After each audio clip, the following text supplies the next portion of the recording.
Venga, vo voy a poner a compartir la Muy bien, pantalla completa y me avisáis, por favor, cuando veáis a mi escritorio. fantástico.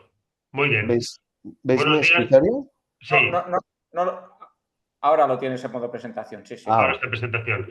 Buenos días a la audiencia. Hoy tenemos la suerte, ¿no? y el privilegio de contar con un gran especialista en imagen RM. Es Gerard Blasco. Con Gerard Blasco tenemos una relación de muchísimos años. Yo diría que Gerard es, aparte de técnico en imagen, aparte de enfermero, aparte de educador, divulgador e investigador, es un gran especialista en imagen de resonancia magnética.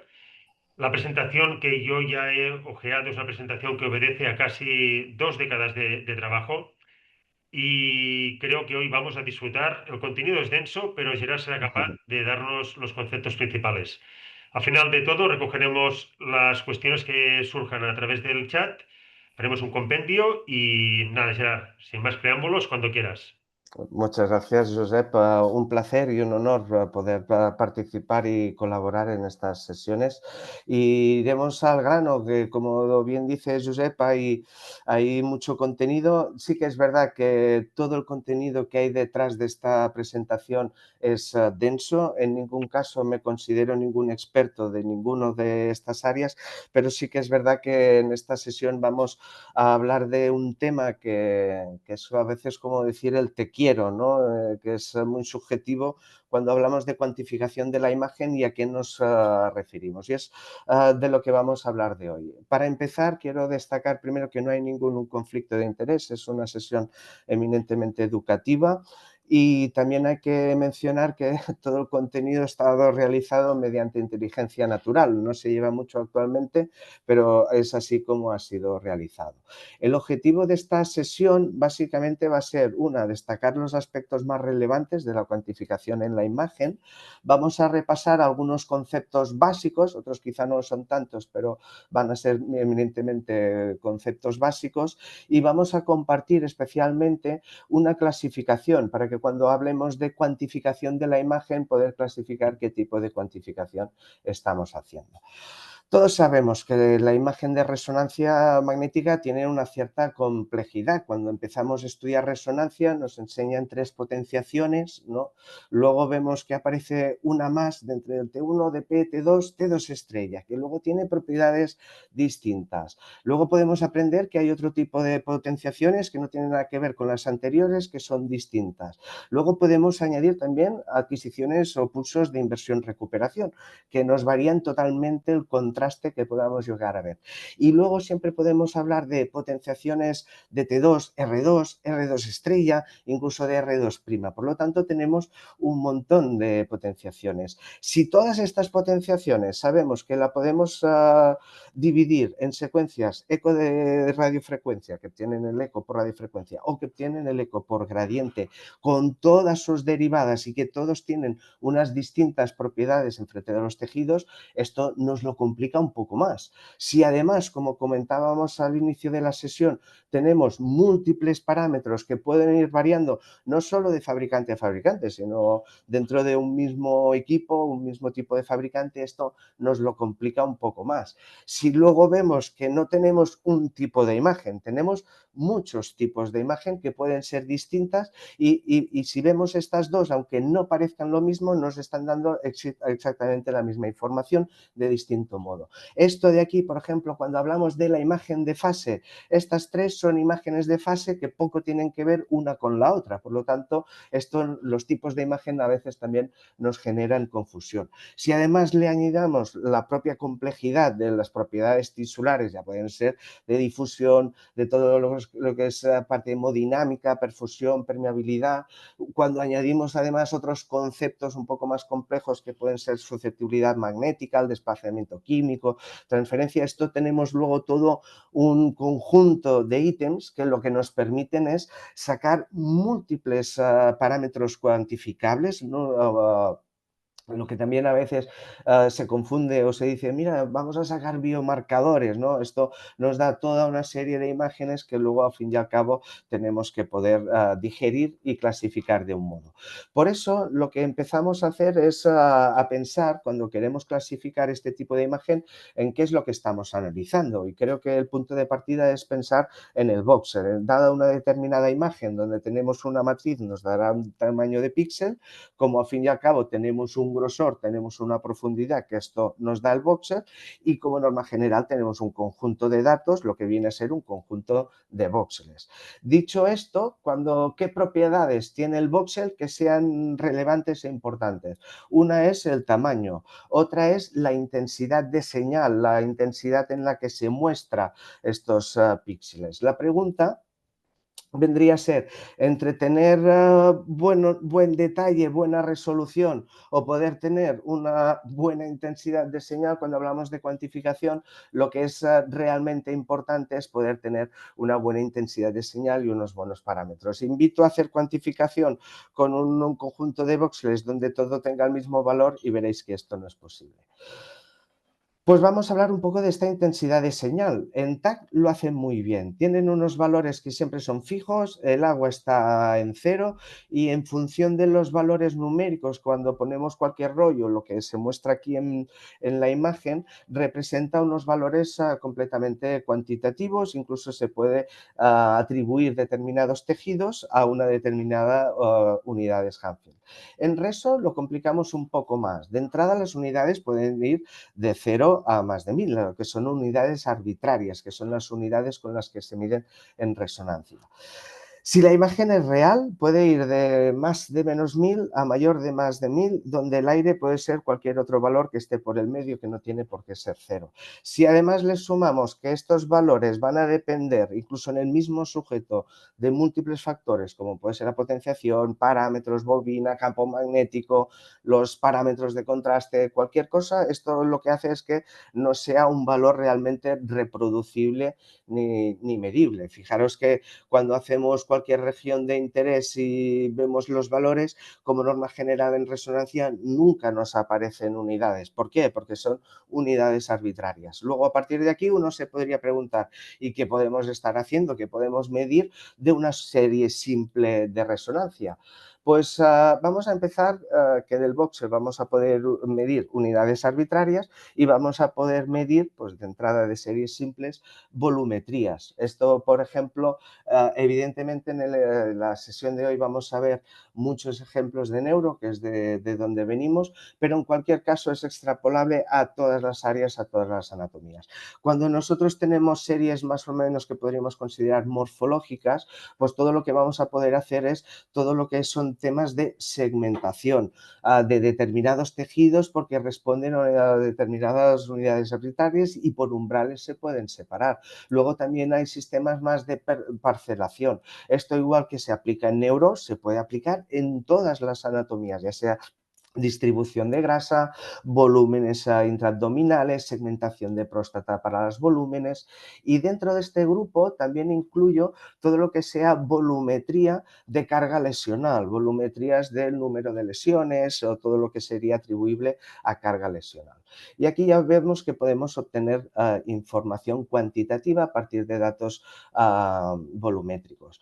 Podemos ir un poco más allá dentro de estos análisis de volumetría, y estos son un par de ejemplos que vemos con lo que llamamos nosotros estudios de morfometría. En este caso, por ejemplo, vemos que dentro de uno se puede segmentar el hipocampo. En este caso, vemos que el volumen de por sí no es lo importante. Lo importante en estos tipos de análisis es poder tener variables o parámetros de lo que vendrían a ser de forma, en cierto modo. Y luego, por ejemplo, aquí tenemos una reconstrucción vectorial de un putamen de un sujeto, y luego esto vemos que luego a nivel comparativo lo que podemos hacer es comparar muchos o distintos sujetos o grupos de sujetos y comparar no el volumen, la diferencia de volumen, pero sí las diferencias en la forma de determinadas estructuras, como es en este caso el hipocampo. En vascular también tenemos muchos ejemplos de este tipo de análisis donde no se limitan a un volumen. Esto es un ejemplo de angiografía sin contraste de extremidad superior distal y aquí en este caso lo que vemos son mapas de calibre. Similares a estos mapas también podemos encontrar mapas de tortuosidad, mapas que nos dan de manera cuantitativa aspectos de la forma de lo que sería en este caso los vasos. Por lo tanto, lo que hemos visto ahora es que a partir de unidades arbitrarias y en series simples podemos sacar parámetros de volumetría, carga lesional y muchos parámetros también que van asociados a la forma. Pero ¿qué es lo que ocurre? Que en resonancia mayoritariamente no trabajamos en series simples, o al menos en la parte más de cuantificación de la imagen, y lo que sí que hacemos es cuantificar muy a menudo lo que llamamos las series complejas. ¿Qué podemos entender para una serie compleja? Pues entendemos las series que tienen más de un atributo. ¿Qué puede ser un atributo? Pues el tiempo de eco, el factor de difusión, un flip, el tiempo, ya sea por el pico R. A veces un atributo puede ser el tipo de imagen, si es en fase o no es en fase, distintas propiedades. Y todo este conjunto de series complejas sí que nos van a dar lugar a la cuantificación de voxeles que tienen unidades que en este caso no son arbitrarias. Y esto es el grupo de series que vamos a ver a continuación. Empezamos por la difusión. Probablemente, bueno, todo el mundo aquí probablemente que tenga experiencia en resonancia conoce la serie de difusión. Es una serie descrita hace muchos años y que ha convivido con la historia de la resonancia en todo momento. Aquí lo que es importante destacar es que como norma general para hacer difusión siempre vamos a tener como mínimo 3 imágenes con codificaciones de factor B de difusión como mínimo en 3 direcciones del espacio. Conjuntamente nos dan una imagen que podríamos atribuir que es al conjunto de las 3 direcciones, lo que llamamos la imagen isotrópica. Fijaros en una cosa, que el B0 y el factor B alto de difusión, si hacemos un ROI aquí y un ROI aquí, que por eso nunca lo hacemos, son unidades arbitrarias y esto al fin y al cabo no es cuantitativo. Ahora bien, la diferencia de señal, o en este caso la caída de señal entre estos dos tipos de imágenes sí que nos dan lugar a lo que es el coeficiente de difusión aparente en este caso. Y esta intensidad de señal de esta imagen en concreto de ADC, su valor, su intensidad equivale específicamente a una medida de velocidad, o sea, de milímetros cuadrados por segundo. Por lo tanto, en estos casos es el primer ejemplo que tenemos que existe con nosotros en la resonancia de imagen cuantitativa y es habitual en muchas áreas anatómicas hacer un estudio cuantitativo de los valores de ADC. Y esto es el primer ejemplo de cómo convertimos unidades no arbitrarias unidades arbitrarias en unidades que no son arbitrarias y en este caso equivalentes a difusión. Cuando hablamos del factor de difusión hay que hablar de 2 parámetros que son muy relevantes y que van a determinar qué tipo de cuantificación podemos hacer con ella. Uno es el factor B. Sabemos que el efecto de caída de señal en difusión no es lineal, hay un efecto de perfusión. Si podemos sacar muchos puntos, podemos analizar esta caída de señal en perfusión. Y igual del mismo modo, si vamos en factores B altos, podemos obtener valores que son atribuibles a un movimiento de difusión más intracelular. Lo que equivale, poder hacer una u otra, equivale a poder obtener mapas cuantitativos relacionados con todo lo que es el tema de fracción de perfusión e IBIM o con valores altos todo lo que es la parte de difusión intracelular o curtosis.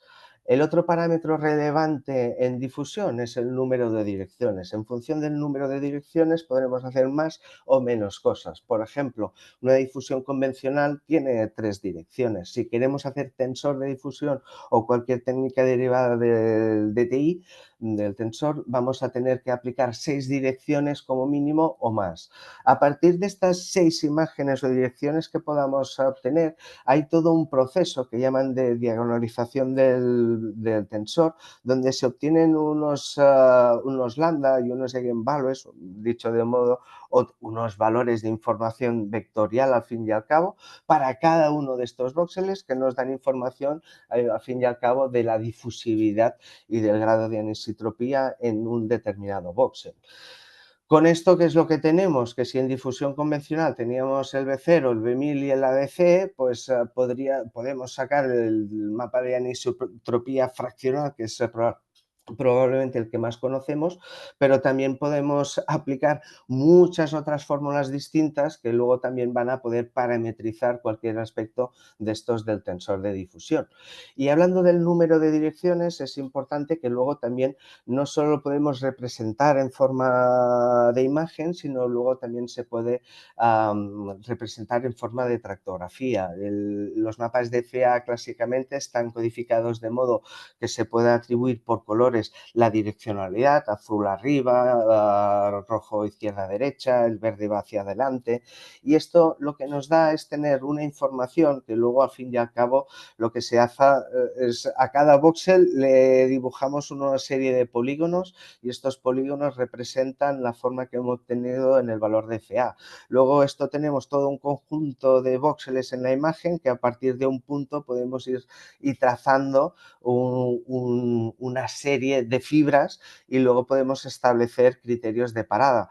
Con todo esto es lo que obtenemos luego típicamente en los mapas, las imágenes siempre bonitas, ¿no?, de tractografía en tensor de difusión, pero luego también otro tipo de representaciones, este tipo de mapas que estos salen de la escalarización del tensor de difusión en la imagen, y esto permite hacer estudios comparativos. Cuando queremos analizar el tensor de difusión en muchos sujetos o distintos grupos, pues también se puede hacer este tipo de análisis y de cuantificación.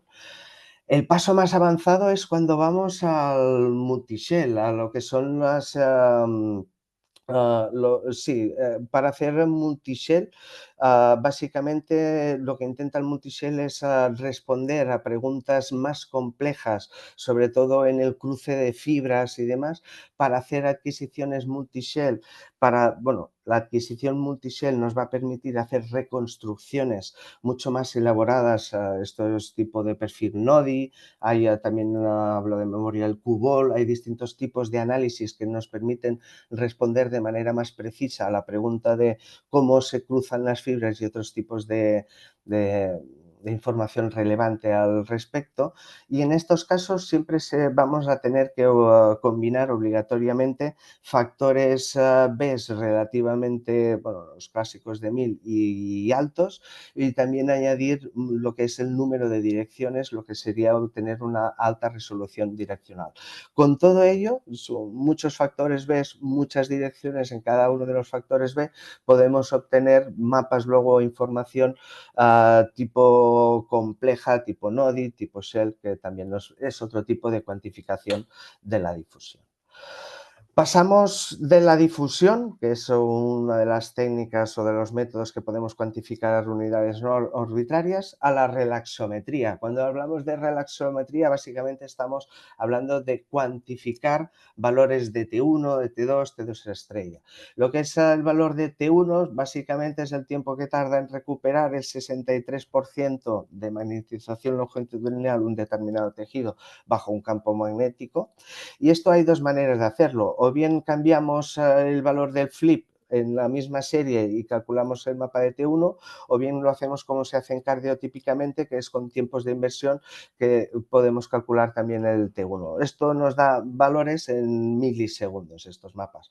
En T2 y en T2 estrella, aquí lo que vemos es una caída de señal. En este caso, sí o sí, vamos a utilizar siempre tiempos de eco variables, es hacer sea en eco de radiofrecuencia o en eco de gradiente. Esto es lo que nos varía de ser T2 o T2 estrella. A partir de aquí, fijaros, estos son unidades arbitrarias otra vez que nos permite calcular valores de T2. Esto está expresado en milisegundos. Típicamente los valores de T2, T2 estrella o los mapas se presentan o se pueden presentar también como valores de R2, que no deja de ser 1 partido T2. Y estas cuantificaciones, estas medidas, ya sea en eco de radiofrecuencia o en eco de gradiente de T2, son muy utilizadas en cardio, medidas de hierro, incluso de inflamación para T2. En cartílago también ha sido muy utilizada el T2 mapping. En hígado y cálculos de hierro hepático, por ejemplo, se está utilizando, de hecho, el T2 estrella. En el cerebro, todo lo que son caídas de señal o cuantificación del R2 estrella también ha sido ampliamente utilizado. Y, por ejemplo, vemos a veces otros mapas, tipo como el de mielina, que si uno quiere obtener mapa de mielina, lo que necesita es hacer múltiples ecos de radiofrecuencia. Pero todo esto deriva de la relexometría. Las técnicas que conocemos de hierro hepático, aquí presento el método de la sedia, que básicamente es una caída de señal dado un determinado tiempo de eco. El método de Renz es también basado en este tipo de efectos. Todo lo que es las técnicas más actuales de QSM, QSM es el Quantitative Susceptibility Mapping, la cuantificación de la susceptibilidad, básicamente parte de un multieco eco de gradiente. Por lo tanto, al fin y al cabo, podemos agrupar este tipo de técnicas o de secuencias dentro del grupo de cuantificación con relaxometría.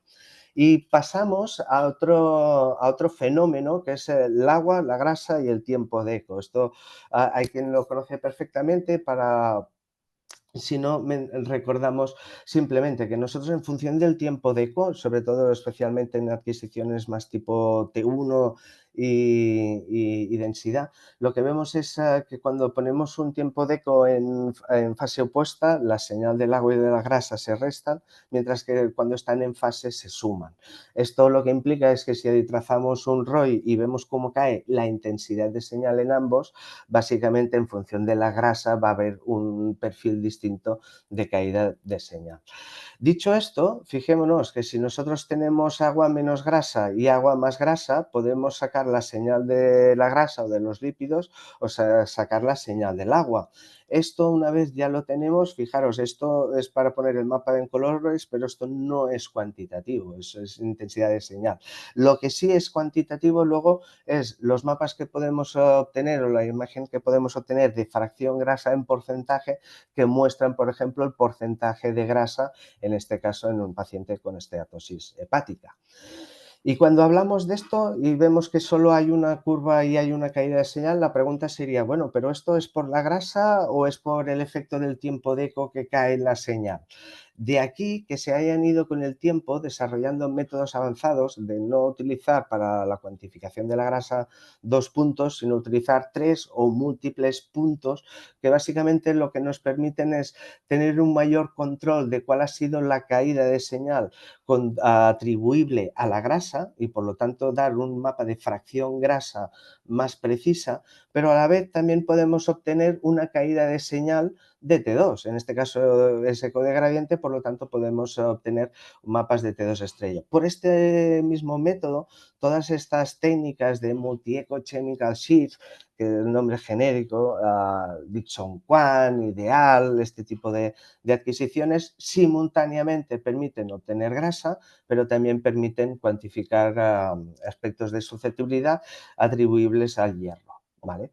Ya vamos bien de tiempo, pasamos a lo que son la parte de los marcadores. Dentro del Voxel podemos encontrar intensidad de señal de unidades no arbitrarias, en la que le hemos puesto el nombre de los marcadores. Y estos marcadores pueden ser exógenos o pueden ser endógenos. Si hablamos de marcadores exógenos, el primero que se me ocurre es el paso de contraste. Con el paso de contraste lo que podemos hacer es cuantificación de cualquier aspecto de la curva, ya sea en T2 datos cuando utilizamos DSC o Dynamic Susceptibility Contrast, o bien cuando hacemos T1, todo el resto de anatomías fuera del cerebro que hacemos T1, y cualquier cosa y aspecto que sea atribuible a la curva la podemos medir y cuantificar. Y aquí incluyo todo lo que son los parámetros de la curva de perfusión, pero también incluiríamos todo lo que son los parámetros de permeabilidad con contraste que se pueden realizar en todo tipo de anatomía. Marcadores endógenos, el primero que se me ocurre y más sencillo y más fácil es el del funcional. Es simplemente el oxígeno que de manera dinámica atribuimos una serie de activaciones o de tareas o no, pero en cualquier caso lo que sí que vamos a ver es cómo a partir del efecto de variación de señal por el efecto Bolt, recordamos que Bolt es de Blood Oxygen Level Dependent, por lo tanto lo que nos está diciendo es que la señal va a variar, depende de la concentración, en este caso de oximoglobina y desoximoglobina, y esto en el tiempo nos va a dar una variación de señal. Y esta variación de señal es la que típicamente desde el punto de vista más clínico utilizamos como guía, ¿no?, para identificar las regiones cerebrales en los que hay una determinada activación. Esto de por sí yo lo veo más una representación gráfica de esta parte de variación de señal. Al fin y al cabo, lo que sí que podemos hacer también con este efecto Ball es generar lo que vendrían a ser mapas, en cierto modo estos son mapas de conectividad funcional, por ejemplo, pero vendría a ser atribuible, pues igual que en difusión sacamos una ADC, en un funcional en estado de reposo también podemos sacar mapas que nos dan un tipo de información atribuible a conectividad en este caso. Y luego todo este tipo de funcional podemos encontrar, y encontramos en la literatura ampliamente, muchas representaciones gráficas que pueden ser distintas para mostrar algo parecido. Esta no.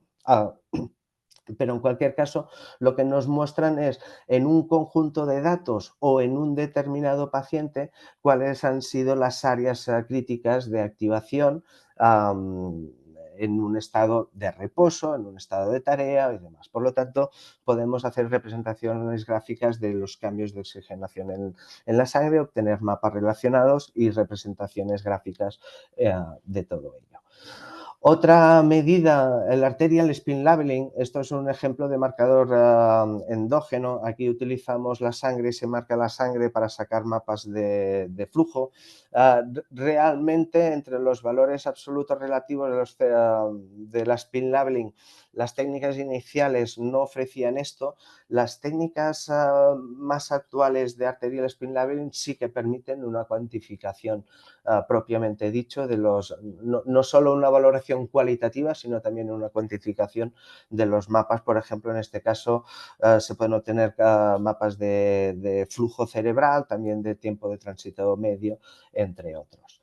Y otro ejemplo de marcadores endógenos, y esto lo utilizamos muy ampliamente en contraste de fase. Esto, sobre todo, por ejemplo, en la parte cardíaca, ¿no? Habitualmente, si nosotros somos capaces de identificar o aplicar un pulso donde esta diferencia de señal va a ser proporcional a la velocidad del tejido, del que sea, podemos obtener imágenes, como son las de fase en este caso, que directamente ya son mapas representativos de una velocidad. Sus unidades son en centímetros por segundo. Si los sincronizamos con el electro y podemos sacar todo un ciclo cardíaco, esto es lo que nos da pie a todo lo que son las cuantificaciones de flujo que hacemos habitualmente y rutinariamente. También, si en vez de hacer un corte 2D podemos hacer una adquisición 3D con imágenes de flujo, de aquí es de donde salen todo lo que son los mapas de fuentes, que llamo yo, de vectoriales de flujos en 3D y 4D. También es de donde podemos obtener los mapas de estrés vascular, estos mapas de distensibilidad también. Y esto de aquí es un ejemplo, esto es de miocardio, esto es una técnica llamada tissue phase mapping, que en este caso no se basa en marcar la velocidad de la sangre, sino se trata de marcar la velocidad del miocardio, a qué velocidad se mueve el miocardio, y a partir de allí sí que se pueden extrapolar también valores de contractibilidad, por ejemplo, a partir de este tipo de técnicas con marcadores endógenos. Y pasamos a otros tipos de marcadores. Estos de aquí van a ser los que llamamos de transferencia de magnetización. Este es un tipo de técnica que está desde los inicios de los tiempos, la transferencia de magnetización. No está a día de hoy en la práctica clínica habitual, al menos no está muy utilizada, pero sí que es una que nunca debemos olvidar que puede tener gran relevancia y es la transferencia de magnetización. Actualmente, aparte de la transferencia de magnetización que teníamos hasta, bueno, hemos tenido todos los tiempos, lo que tenemos actualmente son el grupo de adquisiciones de secuencias de lo que llaman del CES, del Chemical Exchange Saturation Transfer. Aquí, al fin y al cabo, los ponemos también en este grupo porque se basan en un efecto de transferencia, en este caso es por saturación, pero al fin y al cabo es por transferencia. Y luego, en este tipo de adquisiciones, lo que se identifica o se quiere identificar son determinados tipos de protones que puedan contener determinados tipos de contenido, ¿no? Y, aquí sí que se separa también entre endógenos y exógenos, y lo que son los más importantes, y de hecho el más utilizado actualmente, es el protón de amida. Y esto es un ejemplo del impacto que puede tener clínicamente imágenes del protón de amida. Si estamos enfrente de estas imágenes de distintos perfiles de tumores, si vemos esto que no capta y nos pensamos si esperar o operar enseguida, si esto es hacer lo mismo, esperar o no, o si aquí es un post-tratamiento, si hay recurrencia o no, quizá con la imagen cualitativa habitual puede ser un poco más complicado, pero si en cambio nos muestran una serie de mapas donde nos dicen, mira, esto es un valor que va del 5 al menos 5%, contra más haya protón de amida o mayor sea la intensidad de señal de estas imágenes, mayor será la concentración de amida que hay en estos voxeles. Luego, a partir de aquí, si sabemos que mayor concentración de amida se asocia a mayor malignidad, podemos atribuir, pues bueno, que aquí quizá vale la pena esperar, aquí habría que operar inmediatamente y que en este caso podemos responder que el tratamiento ha sido efectivo.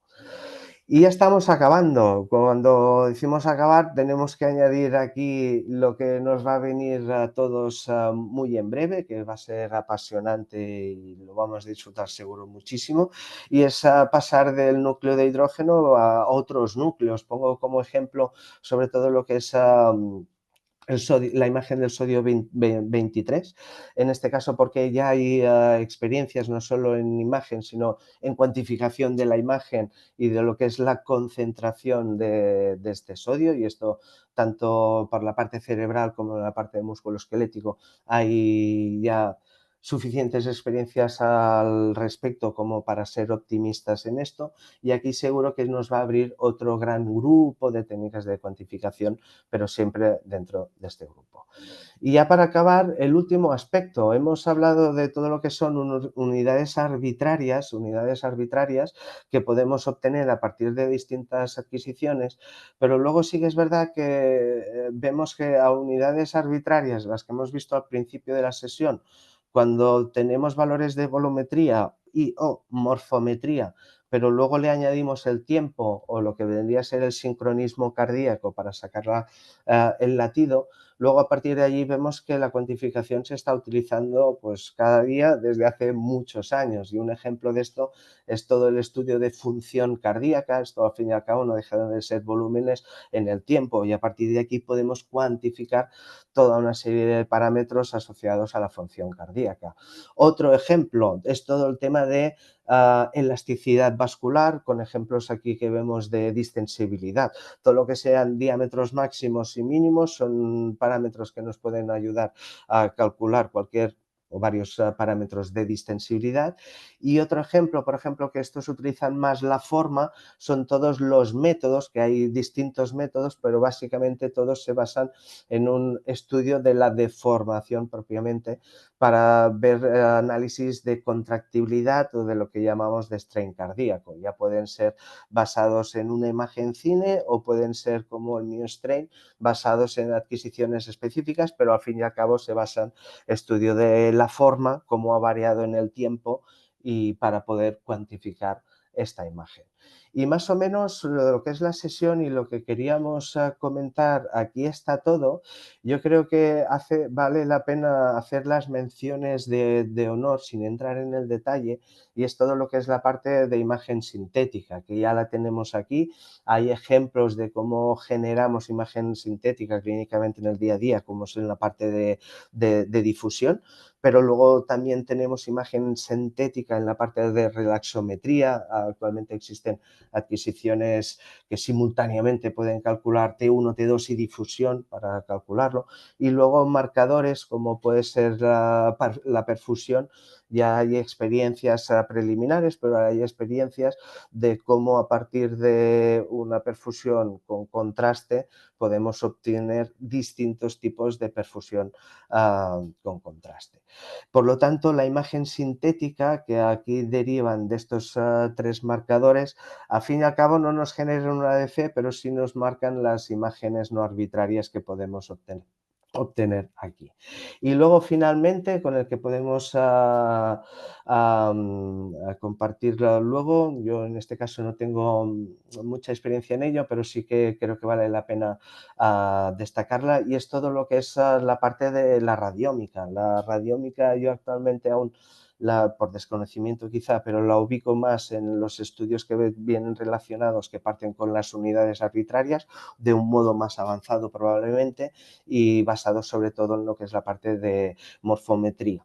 Luego, dicho esto, con todo, lo que acabamos de ver y de repasar es un esquema que más o menos y a grandes rasgos engloba todo tipo de cuantificación que estamos haciendo actualmente en RM, y en este esquema, indistintamente de dónde proceda un determinado mapa, probablemente seamos capaces de ubicarlo en un grupo u otro. Podría ser que la resonancia es tan grande que se nos hayan escapado cosas, pero al fin y al cabo esto es el diagrama que quería mostraros y la clasificación que queríamos mostraros, y en conclusiones lo que acabamos de ver es que se han repasado a los aspectos más relevantes de la cuantificación de la imagen NRM, y lo que hemos hecho es esto, compartir con todos ustedes pues una clasificación para poder agrupar este tipo de cuantificaciones que se hacen. Y luego, como no podía ser de otra manera, agradecer a mis compañeros y amigos, Carlas Villarnés y Carlas Velasco, y os muestro también la prueba de que esto estuvo hecho con inteligencia natural y poco chat GPT. Pues nada, y con todo esto era la sesión que quería compartir, y encantado ahora de responder a sus preguntas. Muy bien. Gerard, muchas gracias. Felicidades por la presentación. Bueno, ya quienes te conocemos, ¿no?, de años, ya sabemos qué tipo de presentaciones realizas, cómo las desarrollas y bueno, y ha sido un auténtico placer. Has resumido en poco más de 35 minutos una serie de conceptos, bueno, pues de gran complejidad, ¿no? Y siempre pues con esta cercanía y pareciendo que es fácil. Siempre digo lo mismo, ¿no? Cuando tú explicas estas cosas no al día, a la media hora de estar atareado con otras, ¿no?, con otras cosas, ya prácticamente no te acuerdas de nada porque efectivamente son temas muy complejos. Has hablado de mucho parámetro, mucha secuencia, has dado un overview muy completo y con aplicaciones e indicaciones clínicas, ¿no? O sea, fabuloso. Preguntas concretas en el chat, no veo muchos halagos, gran ponente, magnífica presentación a la que nos unimos. Yo quizás, para abrir un poco el debate, ya que tenemos pues 10-15 minutos, quizás tocaría algunos puntos, a ver cómo son cuestiones generales, ¿no? Pero que a la práctica, cuando estamos, ¿no?, en ámbito clínico, porque al final somos la mayoría radiólogos clínicos que vemos los problemas y efectivamente tenemos estas herramientas, toda esta tecnología que nos brinda la radiología, ¿no? Y una de ellas es la resonancia. Siempre yo me acuerdo de la frase que hace años dices, que cuando pones color a las imágenes de resonancia no hay nadie que pueda competir con ella, ¿no? Y hoy pues hemos visto mucha imagen a color. El tema está en cómo nosotros, después de todo este conocimiento de base y todos estos fundamentos que nos has dado, nosotros a la práctica clínica, ¿cómo tiramos de herramientas que nos ayuden, más allá de los que nos pueden proveer los grandes tecnopartners, ¿no? mm, Llámese, pues, los cuatro grandes que hay, que si Philips, que si Siemens, General Electric, eh, Canon, etcétera. Eh, ¿Cómo podemos abordar de una manera completa el poder disponer de estas herramientas? Sabemos, ¿no?, que tampoco es tan fácil. mm, ¿Cómo ves estas herramientas primero en términos de clave de mercado? Si realmente hay un mercado de herramientas útiles, ¿eh? O herramientas útiles más allá del precio, que también sabemos que son muy caras, y si son herramientas que globalmente estén validadas para, mm. a partir de unas determinaciones que te aporte, te plasme cómo están los valores poblacionales de referencia o en la misma patología, categorizar la patología, como en términos de herramientas. Gerard, Mm. ¿qué opinión tienes al respecto de la cuantificación de imágenes reina? Mira, ahí yo quiero, me gustaría separar dos aspectos. Uno es el que es eminentemente de investigación. En investigación, lo que es el objetivo no es analizar un paciente, es analizar a veces un conjunto de pacientes y todo lo que es diferencias que pueden haber en este conjunto de pacientes. Cuando analizamos en la clínica, normalmente lo que tenemos delante es un paciente, el estudio, ¿no? Y quieres dar a ese paciente toda la información. Por lo tanto, sí que es importante diferenciar lo que es los análisis de estudios comparativos, y ahora pienso más en análisis estadístico, al fin y al cabo, que se representan los resultados en imagen, que no lo que son los resultados que clínicamente podemos utilizar, como ahora puede ser el valor del ADC en difusión. Estoy pensando en Luego, sí que hay a día de hoy ya muchos ejemplos en los que vemos que la cuantificación de la imagen es parte de la rutina clínica. Más allá de la cuantificación del ADC en tumores, tenemos la cuantificación de los flujos en cardio, la cuantificación de los T1, T2 en hierro para el hierro hepático, la cuantificación en cardio también de función, flujo, etc. O sea, ya hay gran parte de la rutina y de la clínica que pasa por la cuantificación. Y esto es importante para mí porque solo se cuantifica, creo yo, y se debería cuantificar o perder tiempo en una cuantificación cuando esto sea relevante para la respuesta clínica que se quiere dar, la imagen. Esto es aquí Muy el bien. punto clave. Luego, es difícil a veces introducir con las cargas de trabajo que hay actualmente, pequeñas aportaciones que en el sumo no sea una gran aportación, cuestan mucho en el día a día.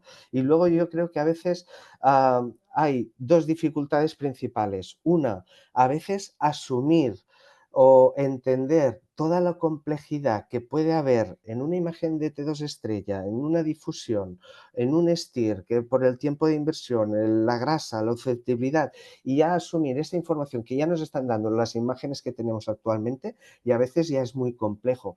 Sí que es verdad que contra más parametricemos las cosas, que es bueno que desarrollen parametrizar, sí que es verdad que contra más parametrizamos, más complejidad añadimos, y contra más complejidad añadimos, luego lo que sí que es verdad es que el beneficio para el paciente y para el informe de esa imagen tiene que ser mucho mayor, porque Muy bien. realmente es así. Gracias, Gerard.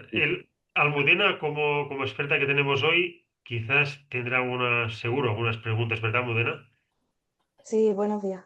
Gerard, lo primero de nada, felicitarte. Yo creo que la charla es muy compleja, completa también, y que efectivamente puede que la radiología, el futuro de la radiología, sobre todo ahora que estamos en la era de la inteligencia artificial, no sea solamente dar aspectos puramente sobre la señal de la imagen y sobre forma, sino también cuantificar, ¿no? Estamos en la era de los biomarcadores. Los biomarcadores nos van a ayudar a hacer una medicina de precisión. Mm, Y hay que ser conscientes de la potencia que tienen esas herramientas y hay que emplearlas de forma mm, inteligente, porque si no, otro vendrá y lo hará, ¿no? mm, El mito del reemplazo en medicina no es un mito si nosotros no lo hacemos. O sea que mm. enhorabuena por la presentación y creo que es de estas charlas que se graban y que hay que verlas varias veces, ¿no? Para que cale el mensaje. Yo sí quería hacerte una pregunta un poquito a colación de lo que comentábamos antes de la charla, ¿no? O sea, la cuestión de cómo conseguir que todos estos parámetros sean robustos, que cuando trasladamos la técnica o bueno, la determinación de ciertas medidas cuantitativas, ¿cómo podemos trasladarlo entre máquinas para que no pierda consistencia, Ya, para que siga siendo válido los valores de referencia o los estándares? Porque todos los biomarcadores tienen que tener unos valores de referencia para ser. claro, Yo quería claro. preguntarte eso, sobre todo en el campo de la resonancia, con los cambios de campo magnético y demás. Claro, ves, yo aquí pongo dos aspectos sobre la mesa. El primero no es mío, es de Chema Lustiza, es la persona responsable de los trabajos que se hicieron en hierro hepático y de los métodos de la sedia. Y allí había un trabajo de validación, tanto in vivo como in vitro, y de validación de los equipos mediante Phantom, por ejemplo, ¿no? Que esto es lo que hacía decir, oye, mira, lo estamos haciendo todos igual, pero porque hemos pasado para poder hacer esta medida y poder utilizar esta medida en nuestro equipo, hemos tenido que pasar un Phantom y nos han validado que nuestro equipo está cumpliendo con lo esperado para aplicar esta técnica, ¿no? Esto sería lo ideal en todos los casos, donde hay una validez, más allá de lo que creemos, hay una validez mediante Phantoms y cuantitativamente demostrado en lo que se ha visto que esto es reproducible, ¿vale? Claro, cuando ya no tenemos esto, porque esto, por desgracia, es mucho más complejo, claro, luego yo sí que pienso que hay que ir a desengranar un poco de qué estamos hablando, porque, por ejemplo, ¿no? En la medida del hierro y de la grasa que hemos hablado, ¿vale? El número de tiempos de eco no influye para nada en la señal de la grasa. La que tienes 3 o más, ya la grasa ya más o menos ya lo tienes. Ahora bien, de coger 6 a coger 12 ecos en las medidas de hierro, y es la misma adquisición, ¿eh? Es la misma anemia del paciente, ya no puedes hablar de lo mismo, ya no puedes hablar de lo mismo porque la relación señal-ruido que vas a tener al final va a ser muy distinta. Claro, tenemos otras buenas experiencias del ADC. Aquí quiero mencionar a mi buen amigo José Morales en el Virgen del Rocío con su experiencia con más de 5.000 osteosarcomas o tumores de partos blandas, donde él defiende, y yo me lo creo, que los valores de ADC, a pesar de campo magnético, a pesar de fabricantes, es muy consistente los valores de ADC para determinar el tipo de tumor de partes blandas. Y esto me hace ser optimista en el sentido de que no sea tan, sí, Variable entre tipos. tan difícil. Aún así, yo creo que esto hay que verlo caso a caso y sí que es verdad que es una de las complejidades, quizá a veces ya no tanto por el fabricante, pero sí por una variación de parámetros. En la perfusión, el flip, si lo tienes a 60 o lo tienes a 90, la curva va a ser distinta. Pues ya a partir de aquí, si no nos hemos puesto de acuerdo en qué flip ponemos, seguro que no va a ser lo mismo lo que vamos a hacer. Y aquí sí Muy que es bien. importante.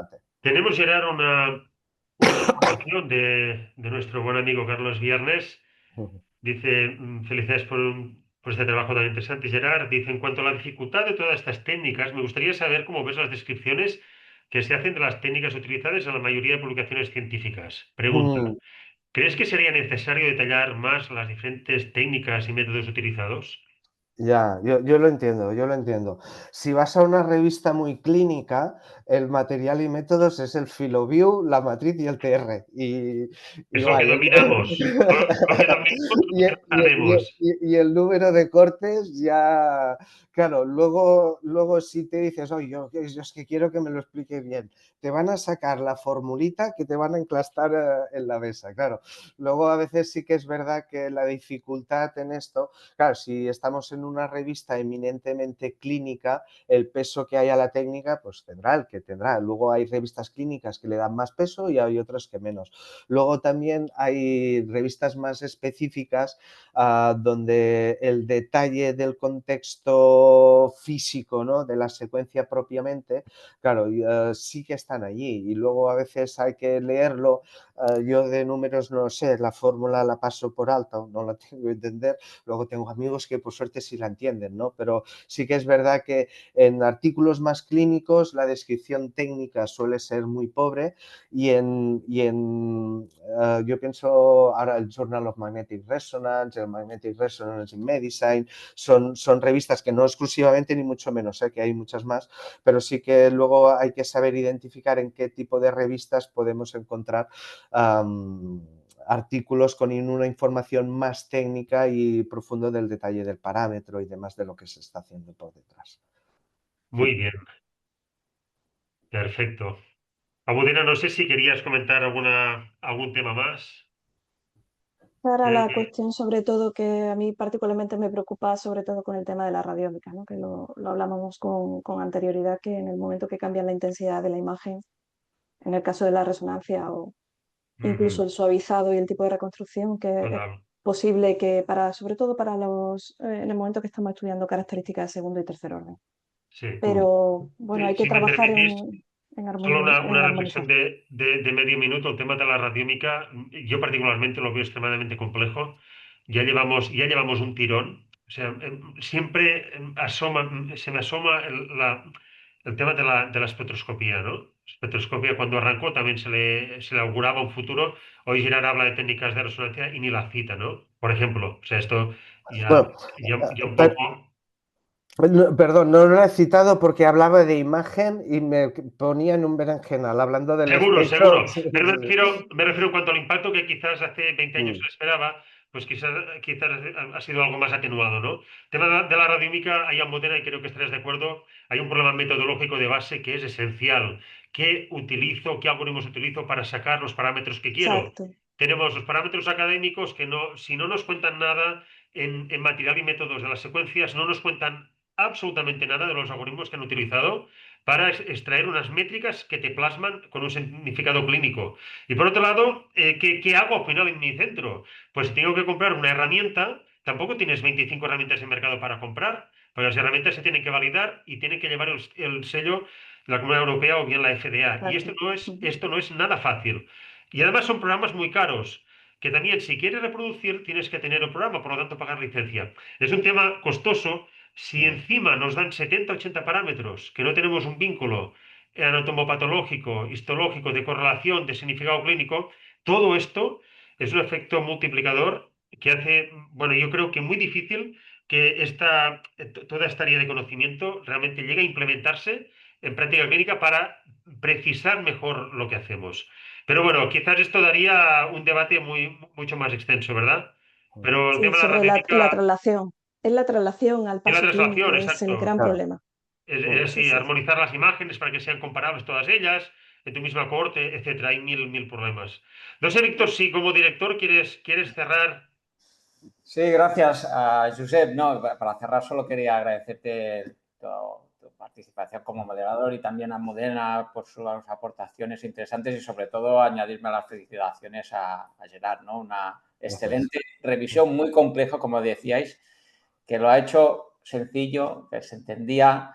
El problema es después retenerlo, como decía Josep, porque la revisión ha tocado muchos conceptos, de toda la cuantificación, desde la volumétrica básica, clásica, como antesala de la radiómica con toda la complejidad y dificultades que habéis comentado, hasta la cuantificación de los diferentes fenómenos físicos que se da en la resonancia, que es muy complejo, y desde la difusión a la relaxometría, cuantificación de flujos con secuencias de codificación de velocidad de fase, etcétera, etcétera, DSL. Interesantísimo, muchos conceptos, vemos que podemos cuantificar muchas cosas, que las estamos utilizando. Hay campos más prometedores, pero con las barreras que habéis comentado, ¿no? Yo creo que ha sido interesantísimo. De hecho, en el chat ha habido, como comentabais, un montón de felicitaciones y nada. Revisaremos la sesión y seguro que que Salva también te invita a más sesiones de estas para que nos vayas enseñando toda tu experiencia en el campo de la resonancia. Bueno, pues nada, el placer ha sido mío, como no podéis ser de otra manera, y muchas gracias.